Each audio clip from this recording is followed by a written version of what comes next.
देश की सबसे पुरानी नगर पालिकाओं में से एक दतिया की नगर पालिका, जिसकी स्थापना लगभग 1907 के अगल बगल हुई।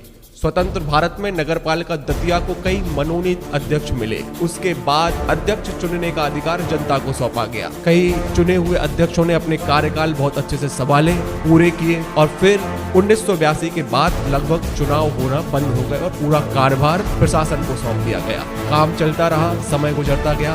1994 से फिर चुनाव प्रक्रिया चालू हुई और एक बार फिर दतिया की जनता को अपना नगर पालिका अध्यक्ष चुनने का अधिकार प्राप्त हुआ और उन्होंने नाहर सिंह यादव जी को चुनकर नगर पालिका में भेजा। नाहर सिंह यादव जी का कार्यकाल अंधेरी दतिया को रोशनी देने के लिए तो कम से कम याद किया जाता है। उन्होंने एक अच्छा काम किया और अपने नाम को कम से कम यादगार बना दिया।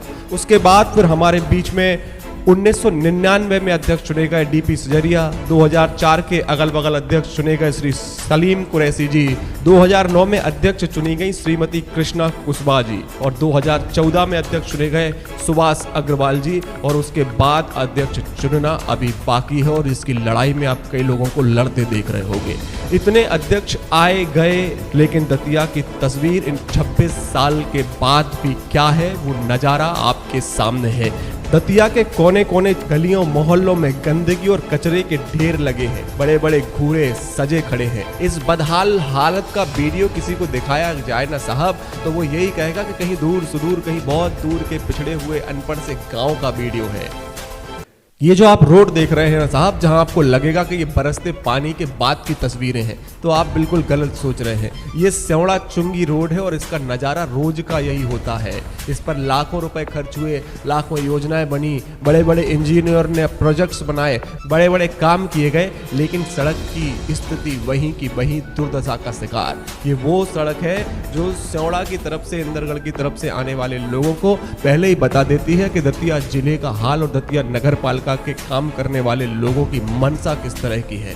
अन्य जागरूक जनप्रतिनिधि जो बड़ी मेहनत से, बड़ी लगन से, बड़ी लड़ाइयां लड़के, बड़े सपने देखने के बाद दतिया के लिए बड़े बड़े फंड लेकर आते हैं, बहुत बहुत पैसे लेकर आते हैं कि दतिया का विकास करेंगे, दतिया को सुंदर बनाएंगे, लेकिन उनके सपनों को धूमिल करने का काम कर रहे हैं ये चुने हुए जनप्रतिनिधि और नगर पालिका में बैठे हुए सुप्त मानसिकता के कर्मचारी जो बरसों बरसों से उन्हीं सीट पर स्थित हैं, उन्हीं सीट पर विराजमान है और केवल अपना कमीशन गिनने में लगे हैं।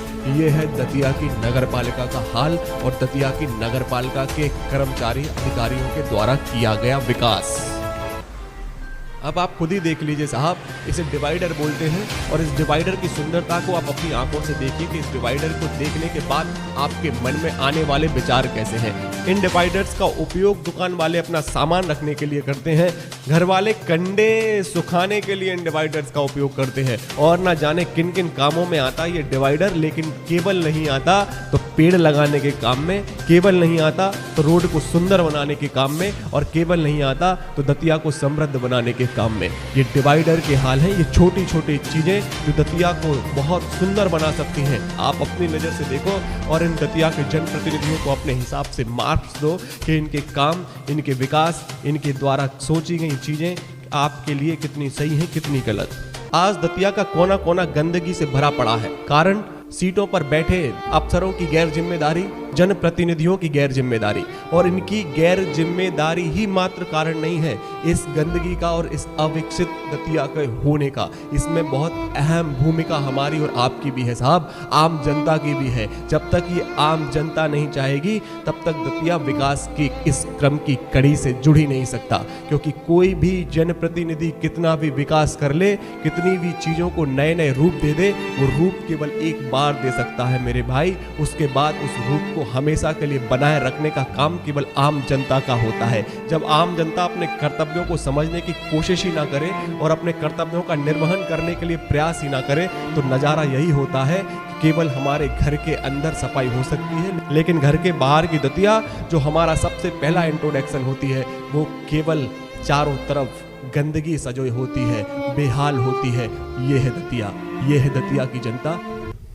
अभी नगर पालिकाओं नगर निगम के कार्यकाल खत्म हो चुके हैं और नगर पालिकाओं की जिम्मेदारी है जिलाधीश महोदय के पास, सक्षम अधिकारियों के पास, सीएमओ के पास। अभी सरकारी कर्मचारियों के द्वारा संचालन किया जा रहा है इस नगर पालिका का। तो आप देख रहे होंगे कि चारों तरफ आपको कहीं ना कहीं गुणवत्तापूर्ण काम दिखाई दे रहे होंगे। दतिया की सुंदरता के लिए कहीं ना कहीं काम होते नजर आ रहे होंगे। कहीं अच्छी सड़कें बन रही होंगी, सड़कों के बगल में आपको खुदती नालियां दिख रही होंगी, तो कहीं आपको बहुत अच्छे अच्छे पेड़ लगते दिख रहे होंगे। अगर ये कर्मचारी चाहें और इनकी मानसिकता अच्छी हो तो ये दतिया के विकास के लिए इतने सारे काम कर सकते हैं। तो ये काम जनप्रतिनिधि क्यों नहीं कर सकते, जो 5 साल का जनता के द्वारा चुनकर वहां भेजे गए? क्या इनकी मंशा नहीं होती 5 साल में दतिया को नए तरीके से विकसित कर देने की? फर्क केवल सोच का है, फर्क काम करने के तरीके का है। इनके द्वारा भी काम किए जाते हैं साहब। कहीं लल्लू से धनिया तक और धनिया से लल्लू तक की सड़कें बनाई जाती हैं, लेकिन वो सड़कें केवल और केवल कागजों में रह जाती हैं और इनकी जेब में पहुंचते हैं उन कागजों के नोट के कमीशन, और उन कमीशनों को गिनने में निकल जाते हैं इनके 5 साल। और 5 साल के बाद भी दतिया होती है वहीं की वहीं। दतिया प्रदेश का शायद एकमात्र जिला होगा मेरे भाई जिसमें इतने सारे तालाब हमें सौगात के रूप में मिले हैं, हमें धरोहर के रूप में मिले हैं। और ये तालाब भी कोई आम तालाब नहीं है, ये सिस्टमैटिक बने हुए तालाब, जो तालाब एक दूसरे से किसी ना किसी योजना के तहत कनेक्ट है। अगर एक का पानी ओवरफ्लो होता है तो वो दूसरे तालाब में पहुंच जाता है। ऐसी प्लानिंग के साथ बने तालाबों की हालत आज आप देखोगे तो आपको खुद रोना आएगा। क्या हाल है इन तालाबों का, क्या हो रहा है इन तालाबों के साथ, जबकि कई करोड़ों करोड़ों अरबों रुपए इन तालाबों की देख रेख के लिए हर साल आते हैं। कुछ तालाब तो ऐसे हैं कि उन तालाबों का अस्तित्व तो आपको ढूंढना पड़ेगा।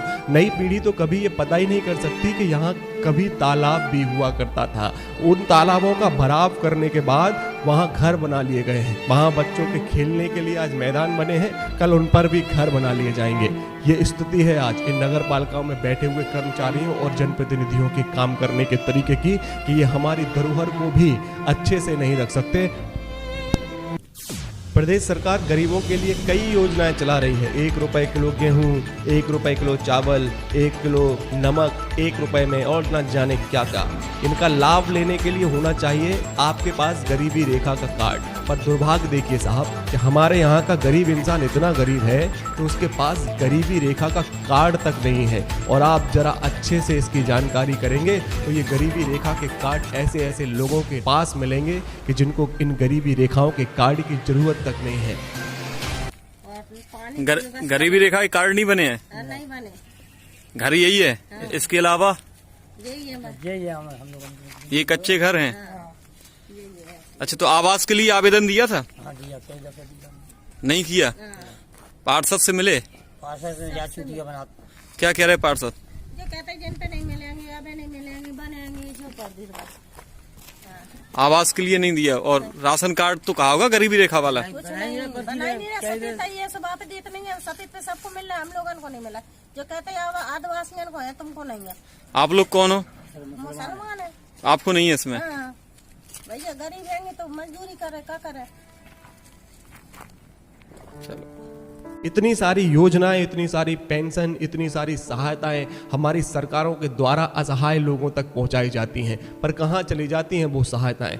इतनी छोटी मानसिकता कि हम जन्म प्रमाण पत्र, मृत्यु प्रमाण पत्र में भी लोगों से पैसों की उम्मीद लगा बैठते हैं। इतनी छोटी मानसिकता कि हम विधवा पेंशन, वृद्धाश्रम पेंशन, इनमें भी लोगों से पैसों की उम्मीद लगाए बैठे हैं। उसके बाद ही तो करना पड़ता है भारत को डिजिटल भारत, ताकि ऐसी मानसिकता के कर्मचारियों को बीच में से हटाया जा सके।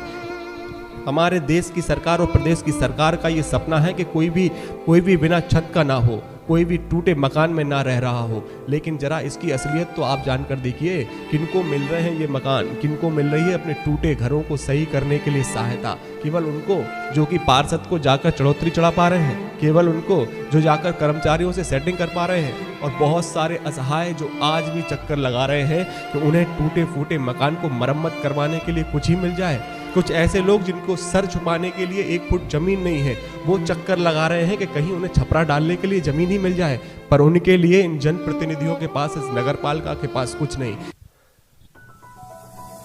हमारे देश और प्रदेश के नेताओं का एक और सपना कि हर घर में शौचालय हो, स्वच्छ भारत का निर्माण हो पाए।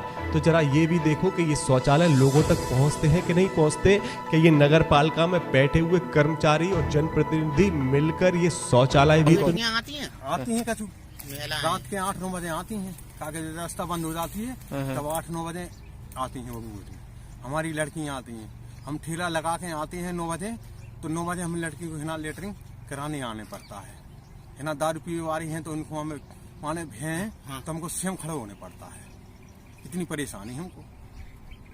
पार्षद से बात नहीं करी है करी है, शौचालय कई बार कह दी वगैरह हो जाएगा हो जाएगा हो जाएगा, काम आपका हो जाएगा, चिंता क्या कर रहा है, हो जाएगा। 1 साल कट हो गई, सुनते ही नहीं है अभी।